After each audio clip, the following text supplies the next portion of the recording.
With the divine blessings of Sri Vidya Disha Tirtharu of Palimar Mata, the sacred construction of Raghavendra Swami Brindavanam has begun at Mangala Nagar, Chennai.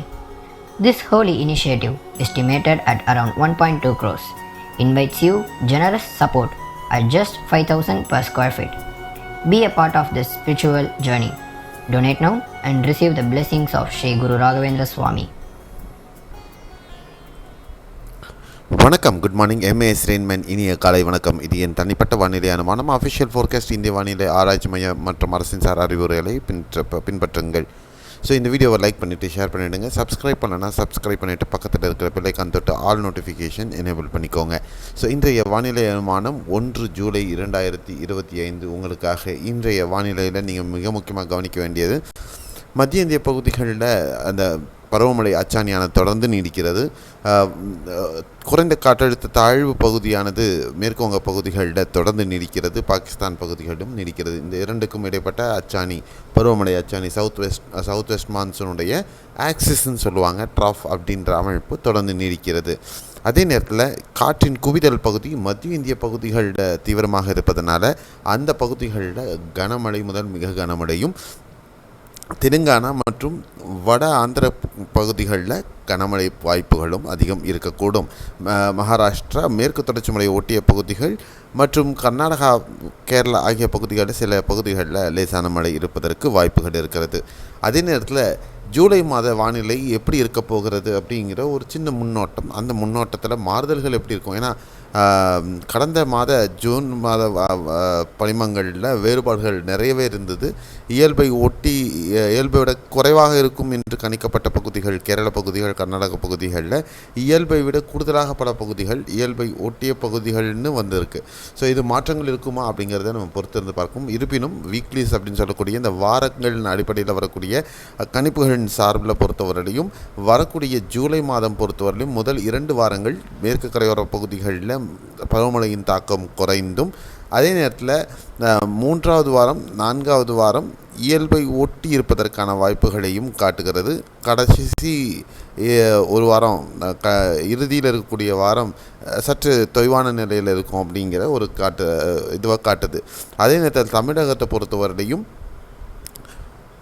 3வது வாரம் 4வது வாரம் தமிழகத்தில் பரவலாக மழை இருப்பதற்கு வாய்ப்பு, அதுவும் இயல்பை ஒட்டி இருப்பதற்கே வாய்ப்பு. கூடுதலாக மொத்தமாக நம்ம பார்த்தோம் அப்படின்னு சொன்னால் இந்த ஜூலை மாதம் இயல்பை ஒட்டி அல்லது இயல்பை விட குறைவான மழையை தமிழகம் பெறக்கூடும் அப்படிங்கிற ஒரு எதிர்பார்ப்பை தான் இந்த வானிலை படிமங்கள் காட்டுகின்றன அப்படிங்கிறது ஒரு பக்கம். இருப்பினும் எம்ஏஎஸ் ரெயின்மேனுடைய அமைப்பை பொறுத்தவரை, என்னுடைய கணிப்பு பொறுத்தவரையிலையும் கடலோர மாவட்டங்களில் இயல்பை ஒட்டிய மழையும், உட்புற தமிழகத்தில் மற்றும் தென் தமிழகத்தில் இயல்பை விட சற்று குறைவான மழையும் பதிவாகிறதுக்கான வாய்ப்புகள் இருப்பதற்கும் வாய்ப்புகள்.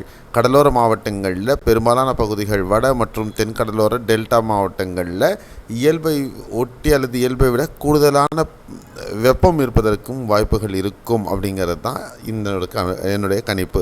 ஸோ எப்படி வேறுபடுகிறது அப்படிங்கிறது வரக்கூடிய நாட்களில் நம்ம பார்க்கலாம். அடுத்த 24 மணி நேரத்திற்கான மழைக்கான வாய்ப்புகள் பொறுத்தவரையிலையும் கேரளாவில் பரவலாக மிதமானது முதல் கனமழை பதிவாக வாய்ப்பு, கர்நாடகாவில் கடலோர மாவட்டங்களில் மற்றும் காவிரி நீர்பிடிப்பு பகுதிகள், கொடகு, தட்சிண கன்னடா மற்றும் உடுப்பி, உத்தர கன்னடா, கோவா ஆகிய பகுதிகளில் மிதமானது முதல் கனமழையும், உட்புற மாவட்டங்கள் ஒரு சில பகுதிகளில் பெங்களூரு உள்பட லேசான மழையும் பதிவாக வாய்ப்பு.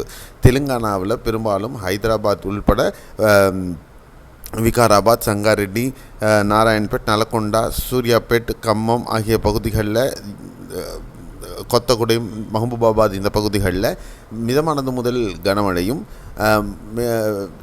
தெலுங்கானாவில் மேலே இருக்கக்கூடிய பகுதிகள் ஆதிலாபாத், நிர்மல், நிசாமாபாத், காமாரெட்டி, மெடக், ஜகித்தால், கொமரம்பீம், மஞ்சரியால், பெத்தப்பள்ளி, ஜெய்சங்கர், முலுகு, வரங்கல், ஜாங்கோன் இந்த பகுதிகளெலாம் பார்த்திங்கன்னா பலத்த மழை பதிவாகிறதுக்கான வாய்ப்புகள் அதிகம் இருக்கக்கூடும்.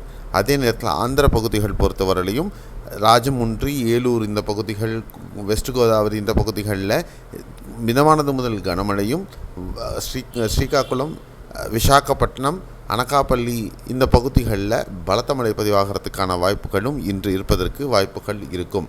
தமிழகத்தில் பொறுத்தவரையிலையும் கன்னியாகுமரி, திருநெல்வேலியில் மாஞ்சோலை, தென்காசி, குற்றாலம், தேனி, திண்டுக்கல், புதுக்கோட்டை, சிவகங்கை, ராமநாதபுரம் மாவட்டங்களில் மேகமூட்டத்துடன் மாலை இரவு நேரங்களில் லேசானது முதல் மிதமான மழை ஒரு சில பகுதிகளில் பதிவாகும். சேலம், நாமக்கல், ஈரோடு, கோவை, வால்பாறை மற்றும் நீலகிரி பகுதிகளில் ஒரு சில பகுதிகளில் லேசான மேகமூட்டத்துடன் லேசான மழையும் பதிவாக வாய்ப்பு இருக்கிறது. அதே நேரத்தில் சென்னை, திருவள்ளூர், ராணிப்பேட்டை, வெள்ளூர், காஞ்சிபுரத்தில் ஒரு சில பகுதிகளில் லேசான மழை பதிவாகிறதுக்கான வாய்ப்புகளும் இருக்கக்கூடும். வெப்பம் பொறுத்தவரையிலையும் தென் தமிழகத்தில் மதுரை, விருதுநகர் பகுதிகள், தூத்துக்குடி, நெல்லை பகுதிகளில் வெப்பத்தின் தாக்கம் இன்று 36 முதல் 39 டிகிரி வரையிலும் இருப்பதற்கு வாய்ப்புகள் இருக்கக்கூடும். தமிழகத்தில் மற்ற இணைய பகுதிகள் சென்னை, திருவள்ளூர், காஞ்சிபுரம், செங்கல்பட்டு இந்த பகுதிகள் மற்றும் உட்புற தமிழகத்தில் திருச்சி இந்த பகுதிகளில் வெப்பத்தின் தாக்கம் 36 முதல் 38.5 டிகிரி வரையிலுமான வெப்பநிலை இருப்பதற்கான சாத்தியக்கூறுகள் இருக்கின்றன. இந்த வானிலை நிகழ்வு பற்றின அப்டேட் இன்றைக்கி உங்களுக்கு ஒரு புரிதலை கொடுத்துருக்குன்ற நம்பிக்கை இருக்குது. கண்டிப்பாக லைக் பண்ணிவிட்டு ஷேர் பண்ணிவிடுங்க. சப்ஸ்கிரைப் பண்ணனா சப்ஸ்கிரைப் பண்ணிவிட்டு பக்கத்தில் இருக்கிற பெல்லைக்கான் தொட்டு ஆல் நோட்டிஃபிகேஷன் எனேபிள் பண்ணிக்கோங்க. இதே மாதிரியான விளக்கங்களுடன் நாளை காலையில் மற்றும் ஒரு காணொலியில் சந்திக்கலாம். இதுக்கு நடுவில் அப்டேட்ஸ் நம்முடைய ஃபேஸ்புக், ட்விட்டர் பேஜில் தொடர்ந்து வந்துக்கிட்டே இருக்கும். அங்கேயும் நம்மளை சப்ஸ்கிரைப் பண்ணிவிடுங்க. Bye, see you, have a nice day.